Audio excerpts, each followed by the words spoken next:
Continue with the portion that is sources of innovation. Sources are nothing but where from innovation emerges out or originate from. It can be unexpected. This is when something unexpected happens, right? It can be a success, failure, or simply an unexpected outside event. It was not in line with predicted results and could not be planned for. So sometimes accidentally we are innovating many things. It causes a reactionary response that forces the hand of the innovations or innovation. An example of the unexpected is the development of what is it? NutraSweets. In 1965, a chemist James Scalter was researching amino acid combinations to treat ulcers. So he was working in his lab. When having difficulty picking up a piece of paper, he licked his finger. When he was working on amino acids combinations, he licked his finger, as many people do. Unknowingly, he licked that. So what was the surprise? That was a sweet taste. So amino acids had sweet taste. He investigated further and discovered that combination of amino acids could be used as an artificial sweetener. See, this is accidentally found out. He obviously did not plan to develop a sweetener, but 47 years later, customers are still reaping the benefits of this unexpected innovation. What was he planned for? To treat ulcers, he wanted to uh, find out some medicines, but invention was sweet. Second one is incongruities. Sometimes there is difference between actual reality and the assumptions. These seemingly impossible conflicts between opposing requirement may be the mother of innovation. So the seemingly impossible conflicts between opposing requirements may be the mother of innovation. So what it is saying that incongruities, sometimes there is a difference between actual reality and the assumption. So what we assumed and what we reached will be difference. So these seemingly impossible conflicts between opposing requirements may be the mother of innovation. The smart car is an example of this. In an environment where consumers are constantly calling for more fuel efficient cars, the smart car was born. Unfortunately, it was assumed that if a car is small, it is obviously not safe and could get demolished in an accident with a larger car. This was the assumption to produce a compact car. The makers of Smart decided to challenge this assumption and created a tritium frame that withstands much greater forces than assumed could be withstood by a small car. This commercial is one of the few Smart has produced to show that strength feature in a more entertaining format. Studies have shown customers that there are sometimes incongruities in market expectation. This also can be source of innovation. Third one is process needs. This process is one of the most straightforward. A business process is inefficient or simply does not work, so it is redesigned to meet the necessary need. So it is re-engineering. It's you're working on which is already found to be inefficient, and you are working on making some modification in that. As compared to some of the other sources of innovation, this one is need focused, not situation based. A process could be simply modified to be improved, or the entire system is redesigned. One interesting example of this is quite old. In 1870s, much of the long distance travel happened by train, but trains had to stop frequently to be oiled by hand. So these are all old cases where the newer generation cannot think of. This provided a plethora of jobs but was very inefficient. So wherever they find oil to be filled, they have to stop there and they have to oil the uh, different parts of the train. So here,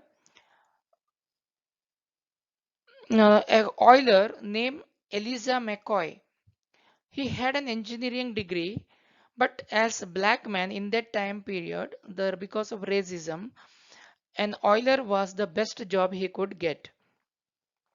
Frustrated with the inefficiency of the oiling process, Elijah designed a lubricating cup that automatically dripped oil onto the moving parts. This process need innovation was quickly adopted and still be used in our present era as well. This is also where the phrase the real Michael came from.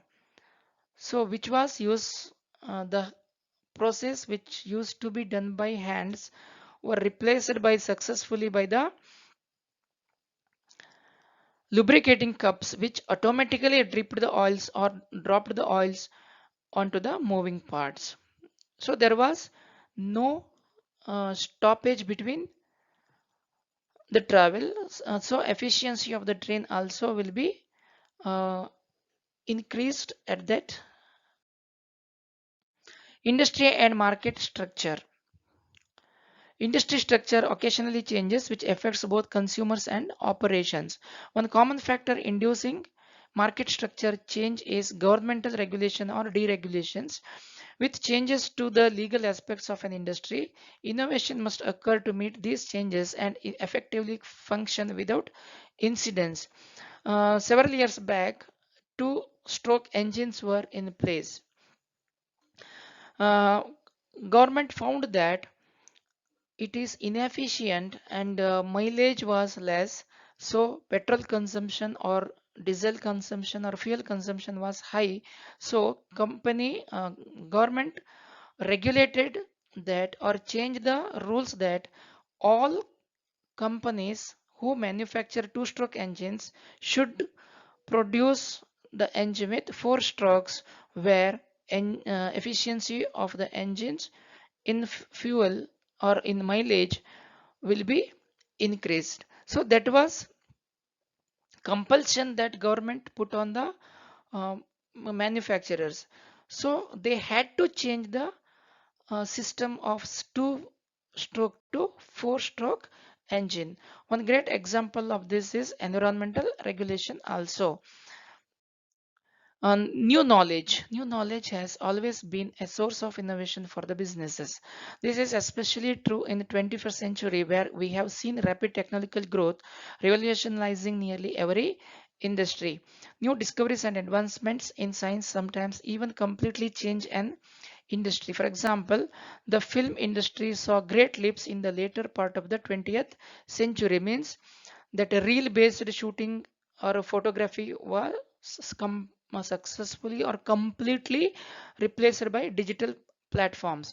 Before 1970s, one could watch a film in a theater, often projected from a film reel. In the 70s, VHS tapes became popularized, allowing customers to bring those tapes home with them. In the 1990s, VHS tapes were replaced with DVDs, a great improvement in quality and usability. Soon after, Blu-ray discs were developed, further improving storage and quality. Demographics also lead to innovation. Sometimes they become great sources of innovation. It might be obvious that white female teenager is not interested in the same things as a Hispanic elderly man. How to appeal to each group is the big question that sparks the innovation. These innovations can come attempt to capture an age range, income bracket, ethnic group, or other specific group of potential customers. With advances in healthcare and an aging baby boomer generation, there is a large proportion of older US citizens. This creates many new points for innovative solutions to developing consumer demands for residential options, health solution, and general living as a senior. So everywhere innovation will take place or can take place if you think out of box, if you have little bit imaginary power, definitely it will lead to source of innovation. So changes in perception, how you are looking at a particular concept or an object. How customers view a company really matters, and this perception will change with the changing global environment and local demographics. If a company does not see these changes or chooses not to react to them, they may significantly affect its prosperity in the long term. So here market is customer centric.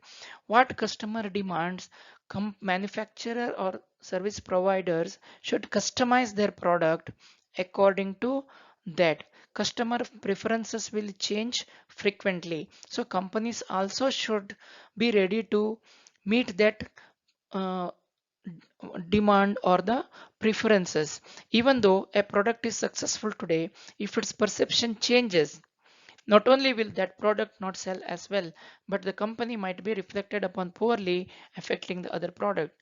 Because of COVID-19, um, or tension in the border between China and in India, what happens to the electronic industry now? Our perception mainly concentrating on Indian products made in India. That product we are preferring uh, at present. So our perception on the electronic goods of China, which are very cheap and affordable, now the perception of Indians is slowly changing, and China products may face terrific days in India shortly. A good example of a change in perception is the rise of microbrewers. In the 1980s, the big name beer companies dominated the market, and it seemed to like they would completely put local breweries out of the business. So that was the idea or the perception.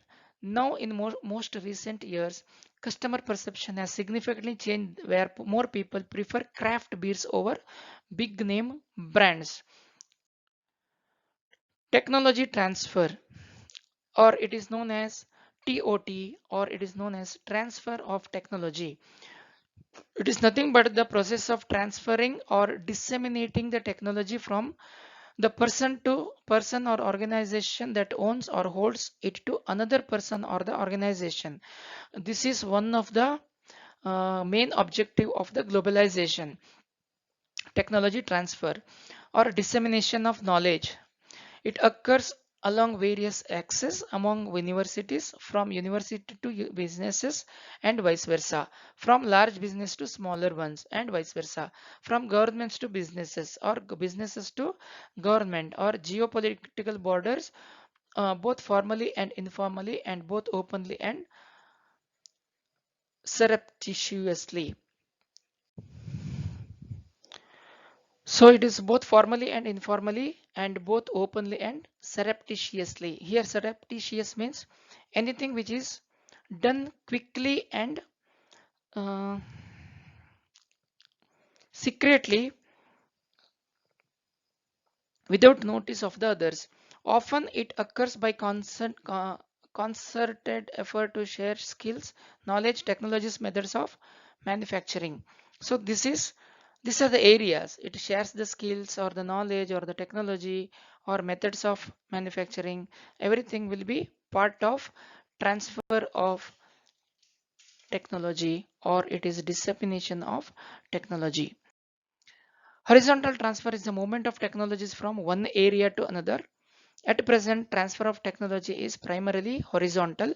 Vertical transfer occurs when technologies are moved from applied research center to the research and development department.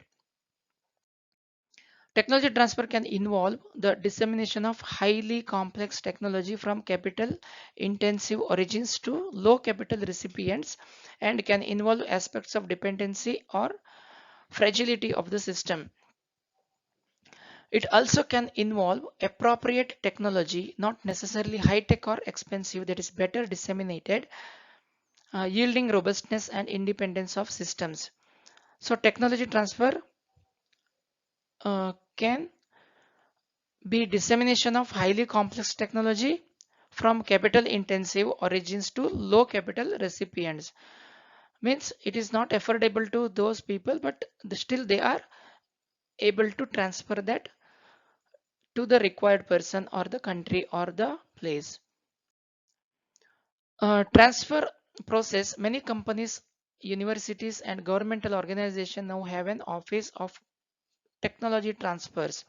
TTO is also known as tech transfer or TechSfer, dedicated to identifying research which has potential commercial interest and strategies for how to exploit it.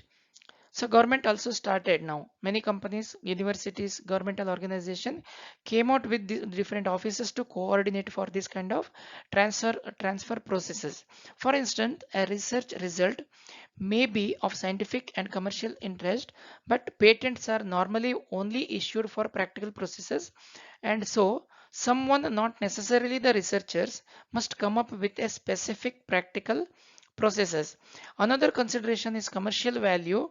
For example, while there are many ways to accomplish nuclear fusion, the ones of the commercial value are those that generate more energy than they require to operate.